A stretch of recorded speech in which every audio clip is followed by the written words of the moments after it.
Hello friends, welcome back to my YouTube channel. Friends, आज के video में आप देखने वाले हैं यूजीसी नेट के पाठ्यक्रम में लगी हुई कहानी राही। इसके पहले भी हम कहानी की श्रृंखला में कई कहानियों को पढ़ चुके हैं।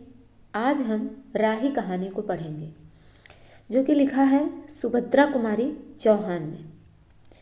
यह कहानी सुभद्रा कुमारी चौहान की कहानी संग्रह सीधे साधे चित्र में संकलित है। और सीधे साधे चित्र जो इनकी कहानी संग्रह है वो 1947 में प्रकाशित हुई है। इस कहानी को हम लाइन बाय लाइन पढ़ेंगे। इसमें इम्पोर्टेंट कथन को ध्यान रखते हुए पूरी कहानी को यूजीसी नेट के एग्जाम में प्रश्न पूछने के दृष्टिकोण से ये कहानी हम पढ़ेंगे। तो चलिए स्टार्ट करते हैं। सबसे पहली लाइन है कि तेरा नाम क्या है। कोई पूछ रहा है कि तेरा नाम क्या है। आंसर क्या मिल रहा? राही। तुझे किस अपराध में सजा हुई? वो बताती है कि चोरी की थी सरकार। चोरी? क्या चुराया था? नाज की गठरी। आपको ये भी याद रखना है। पहले ही लाइन से प्रश्न बनना स्टार्ट हो जाता है कि नाम क्या था? राही। और इसने क्या चुराया था? नाज की गठरी। आगे है कि कितना नाज था, ये भी इम्पोर्टेंट है। होगा 5-6 सेर। और सजा कितने दिन की है? साल भर की। बताती है सजा कितने दिन की है? साल भर की। तो आपको ये याद रखना है कि नाम उसने क्या बताया था? राही। उसने क्या चुराया था? नाच की गठरी। कितना था? 5 से 6 सेर। कितने दिन की सजा हुई थी उसे? साल भर की। तो आगे वो पूछती है कि तो तूने चोरी क्यों की? मजदूरी करती तब भी तो दिन भर में 3-4 आने पैसे मिल जाते। आंसर देती है कि हमें मजदूरी नहीं मिलती सरकार, हमारी जाति मांग रोरी है, हम केवल मांगते खाते हैं। पूछती है कि और भीख ना मिले तो कह रही तो फिर चोरी करते हैं। उस दिन घर में खाने को नहीं था, बच्चे भूख से तड़प रहे थे। बाजार में बहुत देर तक मांगा, बोझा ढोने के लिए टोकरा लेकर भी बैठी रही, पर कुछ ना मिला। सामने किसी का बच्चा रो रहा था, उसे देखकर मुझे अपने भूखे बच्चों की याद आ गई। वहीं पर किसी की नाच की गठरी रखी हुई थी, उसे लेकर भागी ही थी कि पुलिस वालों ने पकड़ लिया। तो ये उसके साथ जो घटना हुई थी, उसने इस घटने को बताया कि क्या क्या हुआ था उसके साथ। आगे है कि अनीता ने एक ठंडी सांस ली। ये सब कौन पूछ रहा था? ये पूछ रही थी अनीता। अनीता ने एक ठंडी सांस ली, बोली फिर तूने कहा नहीं कि बच्चे भूखे थे इसलिए चोरी की? संभव इस बात से मजिस्ट्रेट सजा कम कर देता। तो कहती है हम गरीबों की कोई नहीं सुनता सरकार। बच्चे आए थे कचहरी में, मैंने सब कुछ कहा पर किसी ने नहीं सुना। राही ने कहा। तो पूछते हैं कि अब तेरे बच्चे किसके पास हैं? उनका बाप है? अनीता ने पूछा। राही की आंखों में आंसू आ गए। वह बोली उनका बाप मर गया सरकार।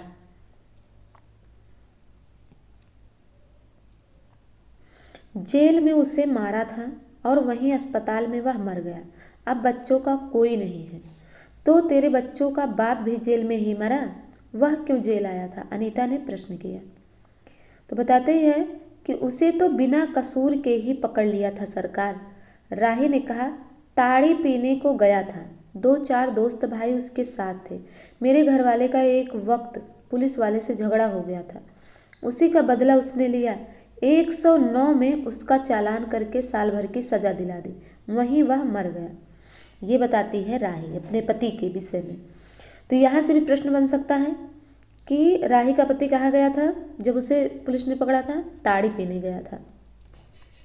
ताड़ी पीने गया था तो उस समय उसका पुलिस वाले से झगड़ा हो गया था और उसी का बदला उसने लिया।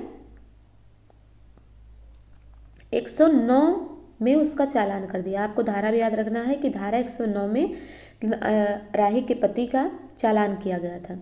अनीता ने एक दीर्घ निश्वास के साथ कहा अच्छा जा अपना काम कर। राही चली गई। अनीता सत्याग्रह करके जेल आई थी। पहले उसे B क्लास दिया था। तो आप देखेंगे कि अनीता क्यों जेल आई थी, वो सत्याग्रह करके जेल आई थी। और उसे क्लास कौन सा मिला था, उसे बी क्लास मिला था।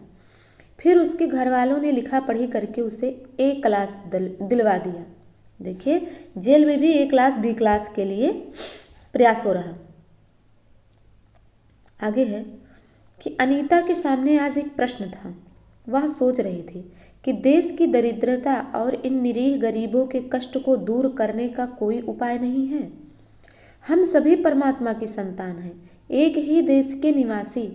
कम से कम हम सबको खाने पहनने का समान अधिकार है ही।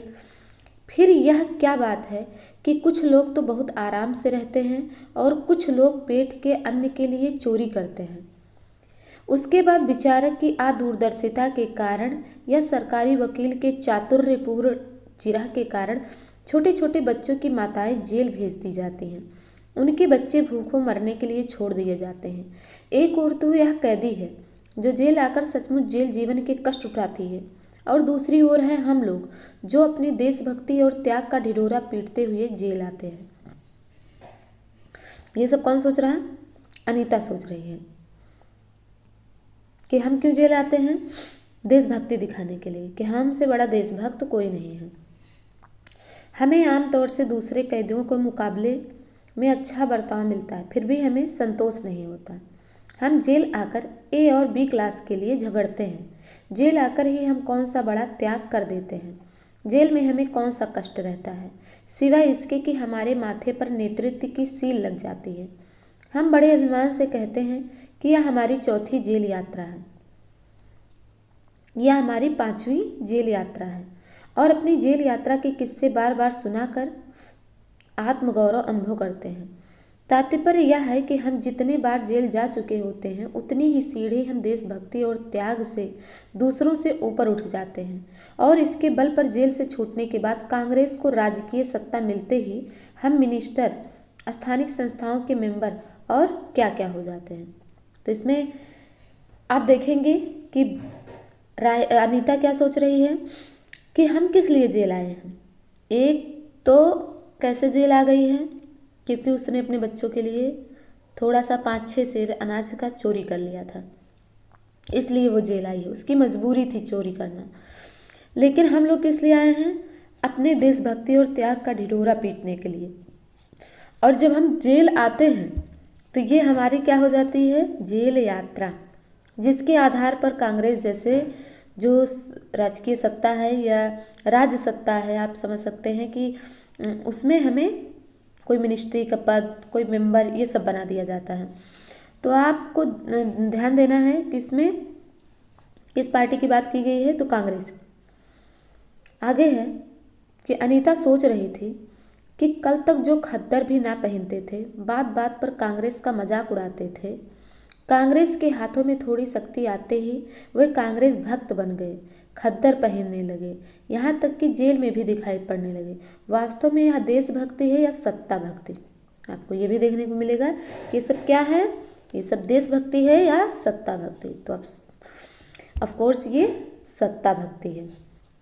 अनीता के विचारों का तांता लगा हुआ था, यानी एकाएक करके उसके विचार आ रहे थे। वह दार्शनिक हो रही थी। उसे अनुभव हुआ जैसे कोई भीतर ही भीतर उसे काट रहा हो। अनीता की विचारावली अनीता को ही खाए जा रही थी। उसे बार बार यह लग रहा था कि उसकी देशभक्ति सच्ची देशभक्ति नहीं वरन मजाक है, जो कि सही है। उसे आत्मग्लान हुई और साथ ही साथ आत्मानुभूति भी, आत्मग्लान भी हुई और आत्मानुभूति भी हुई। अनीता की आत्मा बोल उठी, वास्तव में सच्ची देशभक्ति तो इन गरीबों के कष्ट निवारण में है, जिनका कोई नहीं है, उनके कष्ट को निवारने में है देश की सच्ची देशभक्ति। ये कोई दूसरे नहीं, हमारी ही भारत माता की संतानें हैं। इन हजारों लाखों भूखे नंगे भाई बहनों को यदि हम कुछ सेवा कर सके, तो थोड़ा भी कष्ट निवारण कर सके, तो सचमुच हमने अपने देश की कुछ सेवा की। वो सोचती है कि अगर इन गरीबों के कष्ट का निवारण कुछ भी हम कर सकें, तो सचमुच ये है देशभक्ति है। हमारा वास्तविक देश तो देहातों में ही है। किसानों की दुर्दशा से हम सभी थोड़े बहुत परिचित हैं, पर इन गरीबों के पास ना घर है, ना द्वार है, अशिक्षा और क्या है, अशिक्षा और अज्ञान का इतना गहरा पर्दा इनकी आंखों पर है कि होश संभालते ही माता पुत्री को और सास बहू को चोरी की शिक्षा देती हैं। जैसे कि आपने देखा होगा कि उसने क्या बताया कि हमारी जात क्या है, मांगरोरी है। तो मांगरोरी जाति का मतलब क्या हुआ कि वो मांगेंगे खाएंगे। तो वो अपनी बहू को, अपने बच्चे को क्या शिक्षा देंगे, मांगने के लिए। तो यही है कि और उनका यह विश्वास है कि चोरी करना और भीख मांगना ही उनका काम है। जैसा कि राही ने बताया कि सरकार हमारी जाति क्या है, मांगरोरी है, और हमारा काम क्या है, मांगना खाना या चोरी करना। जब मांगने पर नहीं मिलेगा तो हम क्या करेंगे, चोरी। क्योंकि पेट तो सबके पास है, भूख तो सबको लगती है, तो अपने भूख का निवारण करने के लिए कुछ न कुछ साधन तो उन्हें जुटाना ही पड़ेगा। इससे अच्छा जीवन बिताने की वह कल्पना नहीं कर सकते। आज यहाँ डेरा डाल के रहे तो कल दूसरी जगह चोरी की, बचे तो बचे, नहीं तो फिर साल 2 साल के लिए जेल। क्या मानव जीवन का यही लक्ष्य है? लक्ष्य है भी अथवा नहीं। यदि नहीं है तो विचारा दर्श की उच्च सतह पर टिके हुए हमारे जननायकों और युग पुरुषों की हमें क्या आवश्यकता।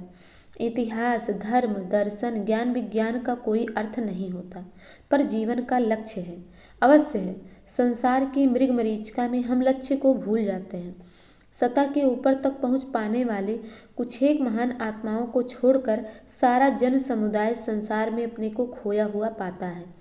कर्तव्य का उसे ध्यान नहीं, सत्यासत्य की उसे समझ नहीं, अन्यथा मानवता से बढ़कर कौन सा मानव धर्म है।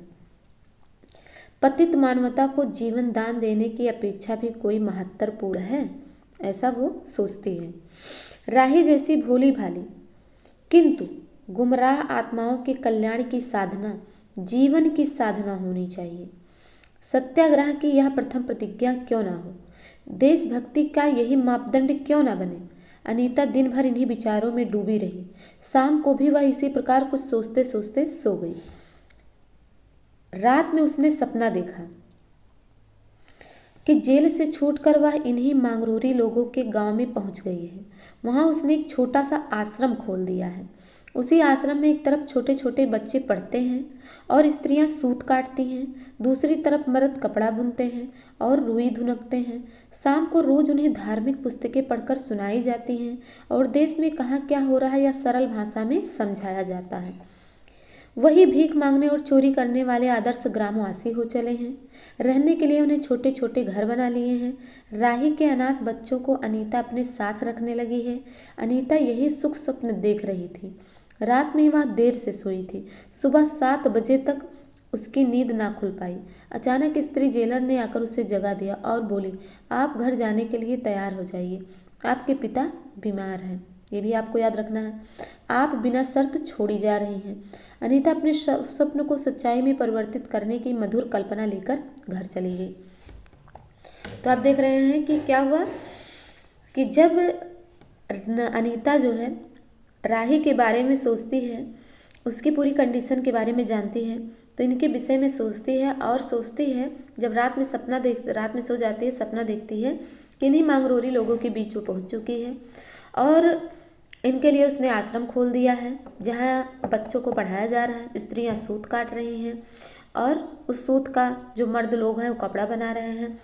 इस प्रकार से ये सारे जो मांगरोरी जाति थी, जो मांगते थे, चोरी करते थे, ये एक आदर्श ग्रामवासी हो गए थे। सबके पास अपना अपना घर हो गया था।